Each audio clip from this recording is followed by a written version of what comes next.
Hey guys, so we're going to try to do a show where I interview Claude about absurdism, the history of absurdism. I've done a couple of shows over the last 2 or 3 months about the history of absurdism, and I seem to have misplaced them. I don't know how in God's name it keeps happening, but it does. So I guess one idea, which is not better than any other necessarily, is just keep keep taping it over and over until I finally don't lose it. I don't know. So Claude, by the way, Chat G and Copilot, when I'm using my tablet, cannot speak in a coherent way. They seem to say one word and then they go silent, or it's like they're interrupted by something, and then they say one other word a few minutes later. And so Claude will speak in full sentences, one word after another, but I notice that there's a large amount of time between the time that I ask an interview question and the time that she answers the question. So sorry for that experience, but I still have to research other free chat bots. Lots of paid ones out there, but not a lot of free ones. So let's try to once again do a show about the history of absurdism, and let's see how it goes, at least, right? So here we go. It takes her a while to boot up once I click the button here. Oh,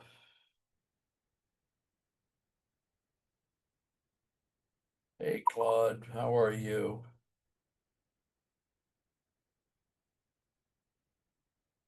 Hey Claude, how are you? I'm doing well. Thanks for asking. How's your day going so far? It's okay. So I'd like to interview you about the history of absurdism, if I may.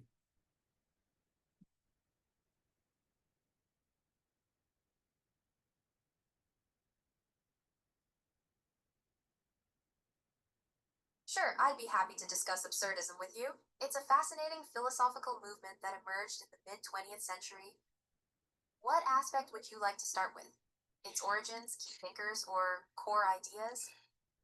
Well, my understanding, because I've done this kind of an interview before, I just misplaced it. So my understanding is the ideas behind of absurdism, like skepticism and such things, started I out can in the start with Hellenic. your understanding about absurdism, but it seems like you got cut off there. What were you going to say about your previous interview or your take on the movement? Well, that the ideas behind absurdism, namely skepticism and such, started out in the Hellenistic That's fascinating. period. Absurdism to skepticism, which is an interesting angle. Are you thinking about how absurdists question the possibility of finding inherent meaning in existence, or are you referring to a different kind of skeptical tradition? Well, it's interesting you pose it that way. No one else seems to have posed it that way. What are your thoughts about? Skepticism is definitely a key foundation of absurdism. Absurdists are skeptical about finding any inherent meaning or purpose in the universe, which leads to that central tension between our human need for meaning and the world's apparent meaninglessness. Are you thinking about how this skepticism differs from other philosophical traditions? Well, first of all, could you slow down the rate of speed that you're using? That's intriguing that you've gotten different responses before. I'm curious about how others have framed it. Did they emphasize different aspects like the revolt against meaninglessness or focus more on the acceptance side rather than the skeptical foundation? Could you first of all slow down the rate at which you're speaking? Of course, I'll slow down my speaking pace for you. Is this speed better for our discussion about absurdism? For me, it is, yeah. So it's interesting that you have a different take on it. So what? Let Perfect. me I'll keep speaking at this slower pace. thank What were you. you saying about how others have presented absurdism differently from my perspective on skepticism? Well, I'd rather hear what you have to say first. What are your thoughts about, we think I'm we curious about what makes my take different from what you've heard before. What perspective did others give you on absurdism that contrasted with how I framed it? well, others said that absurdism may have come out of like where the question is where to come from. So what was there Share with before? you first then. I see absurdism as fundamentally rooted in the collision between our deep human need to find meaning and purpose and a universe that appears completely indifferent to that need.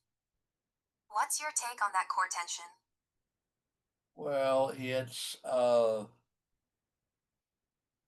it's fascinating. So you think absurdism was born when?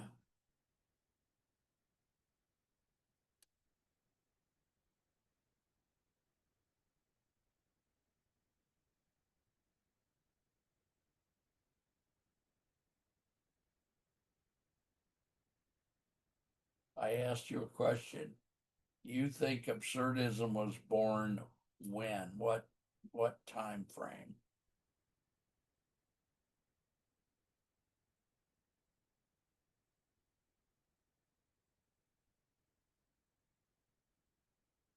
Really? Oh my God. Well, this is not what I wanted. Oh, so you Yes, I do think absurdism emerged from that profound crisis of meaning, especially after the devastating world wars showed how fragile human institutions and beliefs could be. What's your sense of how those historical events shaped the movement? well, of course, there's Dadaism, which was short-lived, started in Germany.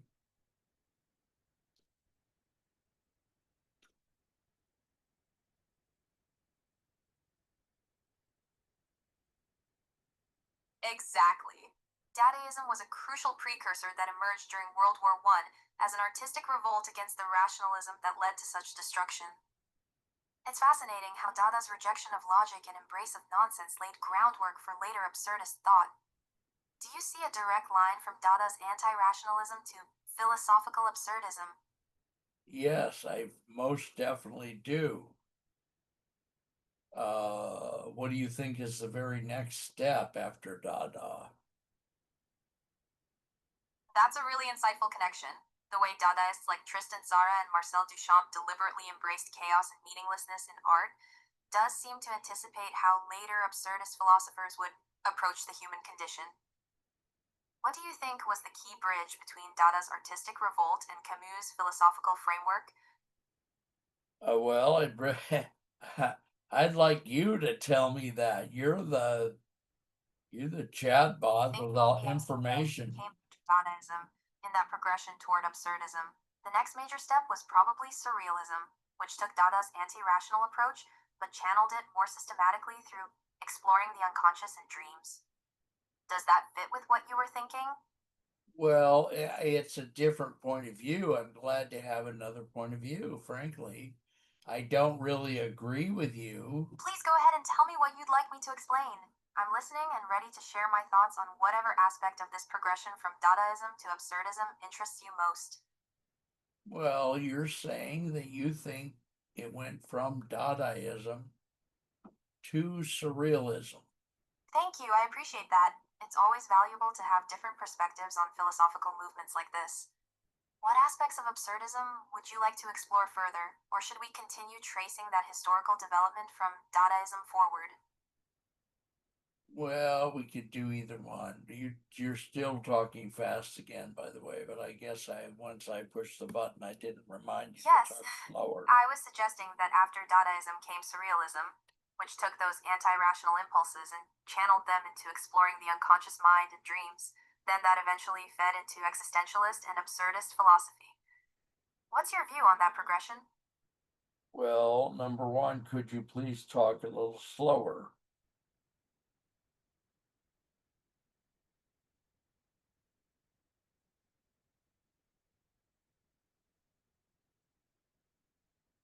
You're absolutely right. I'm sorry about that. I'll speak much more slowly now. Is this pace So, better for you? yeah, so I'm happy to say that I disagree with you.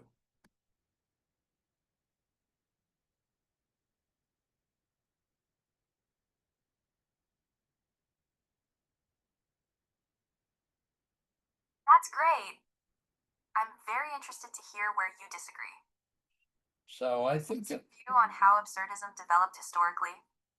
I think absurdism is more robust than you're presenting it. For example, there was a Russian writer in It's the, interesting. When you say absurdism is more robust, do you mean it has stronger philosophical foundations than I suggested, or that it's a more comprehensive worldview than just emerging from that crisis of meaning? I mean, both. There was a writer in Russia in the early 1900s before the war. His name was Daniil, Yes, Daniil. I'm very curious to hear about this Russian writer you have in mind. Are you thinking of someone like Dostoevsky, who explored themes of meaninglessness and the human condition well before the 20th century absurdists? No, you seem to interrupt me a lot too, which is interesting. The other bots don't do that.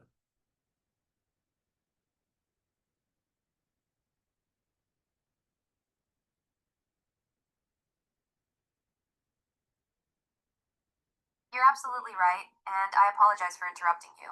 Please go ahead and tell me about this Russian writer from the early 1900s. Well, Listen without interrupting. his first name was Daniil, Daniil. Last name was Karms, Kharms.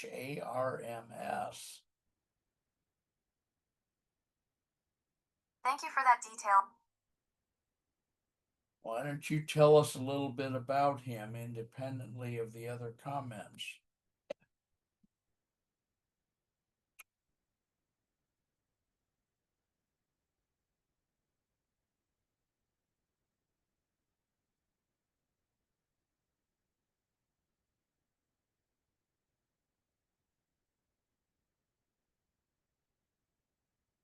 Can you do that or not?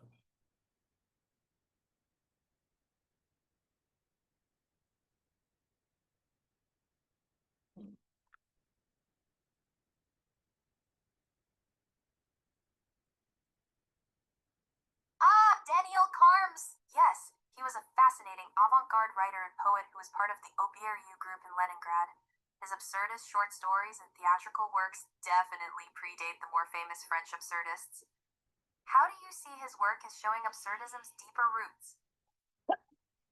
Well, it just, I mean, it's absurdist writing. He talks about people's heads falling off and them continuing to be a viable existence. And I'm thinking there's other people before him that I just haven't heard of yet. Wonderfully dark in a logical style where ordinary life would suddenly turn bizarre and violent. His work really shows how absurdism wasn't just a post war philosophical response, but had these earlier artistic roots exploring the fundamental strangeness of existence. So my question is, who came before Carnes? Exactly. That's such a perfect example of absurdist logic. The idea that people can lose their heads but somehow continue existing and functioning normally. Carms really captured that sense of life being fundamentally nonsensical yet still somehow continuing on. So I'm asking you, what other writers may have come before Carnes that were absurdist in nature? That's a really good question about who influenced Carms or came before him in developing these absurdist sensibilities. I'm thinking it might trace back to writers like Gogol with his surreal bureaucratic nightmares, or perhaps even earlier folk traditions. What's your sense of who the precursors were? I don't honestly know. I'm trying to learn from you.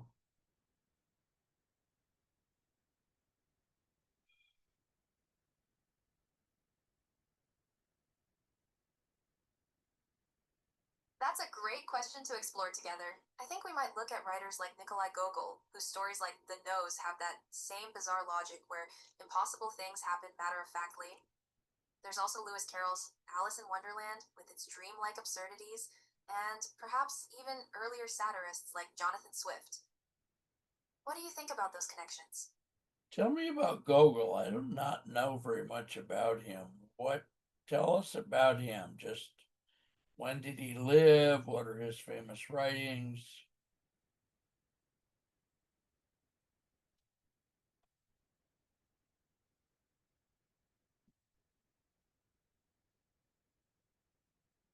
Gogol lived from 1809 to 1852 in Russia and Ukraine. His most famous works include The Nose, where a man's nose literally walks around St. Petersburg as an independent person, and The Overcoat, about a clerk obsessed with a new coat. He also wrote Dead Souls and The Inspector General. His writing has this incredible mix of dark humor and surreal situations that feel very modern. Now, my question, of course, being the person I am, who came before Gogol, who influenced Gogol? I'm listening. What's your question? Please go ahead. Honey, I just asked you a question. Who influenced Gogol? That's a great question. Gogol was influenced by several earlier writers. He admired Pushkin greatly and actually got the idea for Dead Souls from him. He was also influenced by German romantic writers like Hoffmann, who wrote fantastical and grotesque tales. Russian folk tales and oral traditions played a big role too, plus writers like Lawrence Stern, who used digressive, playful narrative techniques. What interests you most about these influences? Well, I'm trying to trace back the history of absurdism. And it seems like absurdism came to us through literature. Seems it was born through literature. That's You're what I'm thinking. trace this back. It seems like absurdism has much deeper roots than just the 20th century crisis I initially mentioned.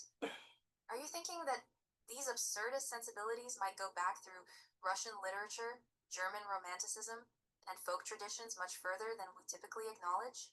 Yes, in fact, I think there might be a traceable thing that goes all the way back to the skepticism of the ancient Hellenistic Greeks.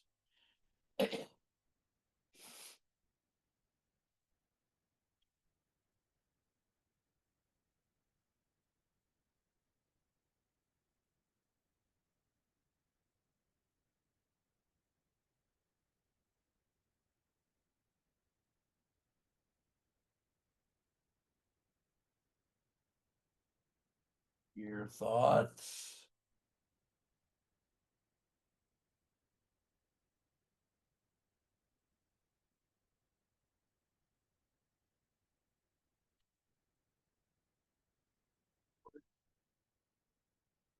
Hello? I can hear you're working through an idea about tracing this literary tradition back even further. Take your time. What are you thinking might be traceable? Well, one set of writers after another, although I think we'll have trouble tracing it during the Dark Ages I'm because listening. records were While we're not focusing kept. about something small or traceable, please continue with your thought. You know you interrupt me a lot, right?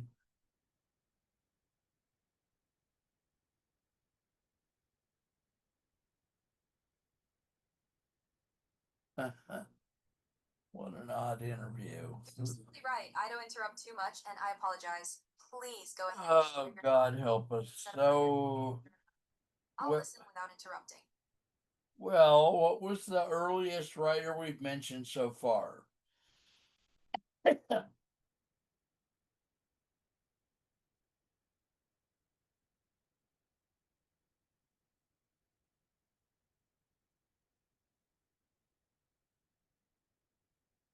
earliest writer we've mentioned so far would be Jonathan Swift, who lived from 1667 to 1745. He wrote Gulliver's Travels and other satirical works with absurdist elements. And tell me more about him. What's his Gulliver's Travels are his big project or what? Swift was an Irish satirist and clergyman who wrote Gulliver's Travels, where the protagonist visits strange lands like Lilith's Bull and Brobdingnag with giants. He also wrote A Modest Proposal, which satirically suggested eating babies to solve poverty. His work used extreme absurdity and dark humor to critique society and human nature. All right, now I'm gonna keep asking the same damn question. Who came before Swift?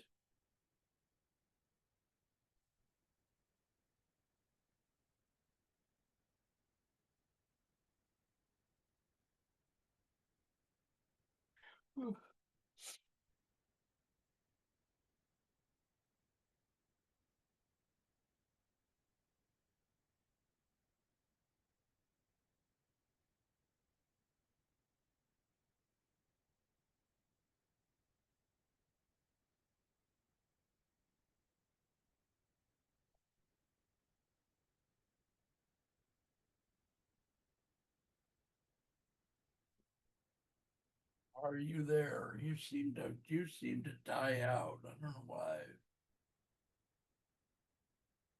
You seem to die out sometimes. I understand. You want to keep tracing this back further to find who influenced Swift and came before him in this tradition. Go ahead and ask your question. Well, what writer who influenced Swift?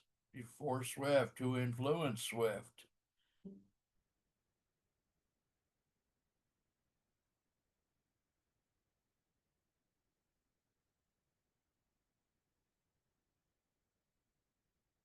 Swift was influenced by several earlier satirists. The Roman writer Juvenal wrote harsh satires about society's corruption. Petronius wrote The Satyricon, a wild, absurdist novel about decadent Roman life. There's also Rabelais, the French writer who created Gargantua and Pantagruel with its grotesque humor and impossible situations. Which of these interests you most for tracing absurdism further back? Well, I've never heard of any of these, so they all interest me quite a bit. I'm quite surprised they even exist. You're right. Let's keep going back. Before those writers, we could look at ancient sources. There's Aristophanes, the Greek comic playwright who wrote absurd bawdy comedies with impossible situations. Even earlier, there are ancient myths and folk tales from various cultures that contain absurdist elements, stories where logic breaks down and impossible things happen as normal parts of the narrative. All right, so do we think absurdism was born like in the Garden of Eden, or It's wonderful. what are we thinking here? Show how long absurdist sensibilities have been around. Would you like me to tell you more about one of them in particular, or should we pick one and dive deeper into how their work connects to this tradition we're tracing? Well, let's trace it back as far as we think we can.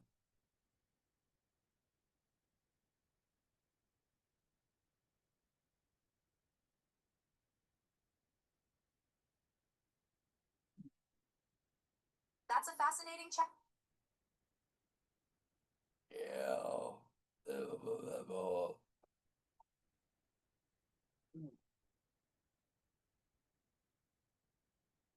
Oh boy. Oh, hello. Unit 1 to base. I can hear that might be a lot to take in. It's pretty amazing to think that these absurdist sensibilities might go all the way back to humanity's earliest storytelling traditions. What do you think about that possibility? Well, I mean, it's seeming like more of a possibility the way you're talking. I thought maybe it started with the Greek skepticism, but maybe not. Maybe it's Yes, it even really is farther a back. possibility. It suggests that absurdism isn't just a modern response to crisis, but maybe something fundamental to how humans have always tried to make sense of an often senseless world through storytelling. What do you think about that idea? I think it's possible. What I don't understand, and I hate to deviate because we don't have the generation by generation link, but Exactly. It really does seem like absurdism might be a much more fundamental aspect of human expression than we initially thought.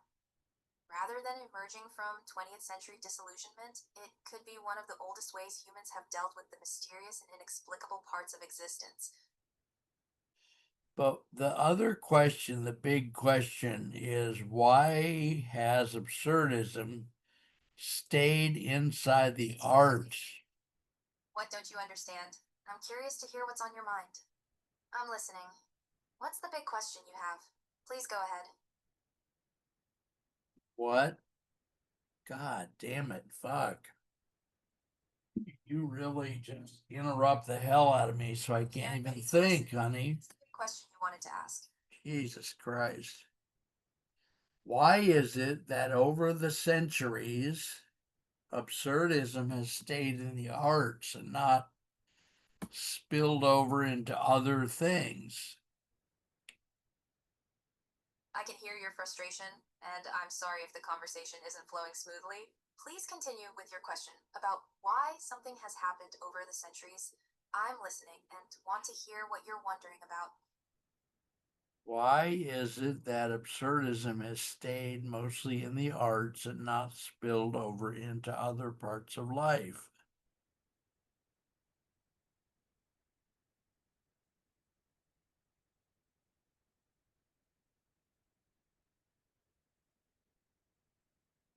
That's a brilliant question. You're right that absurdism has largely remained an artistic expression rather than becoming a widespread way of organizing society or daily life. Maybe it's because absurdism as a philosophy is fundamentally about recognizing meaninglessness, which doesn't translate well into practical systems that require structure and purpose to function. All right, I'm going to leave it there. Thank you for helping. I appreciate it very much. Boy, that was rough. God damn it. Wow. What a mess. I mean, some good information, but boy, hard to get the damn information. So, got a transcript from what she said, but fuck. Anyway, guys, I wish other bots would actually work so we could explore this either in a different way or just get some of that same information in a cleaner. She interrupts so much. All right, well, there it is. Damn it.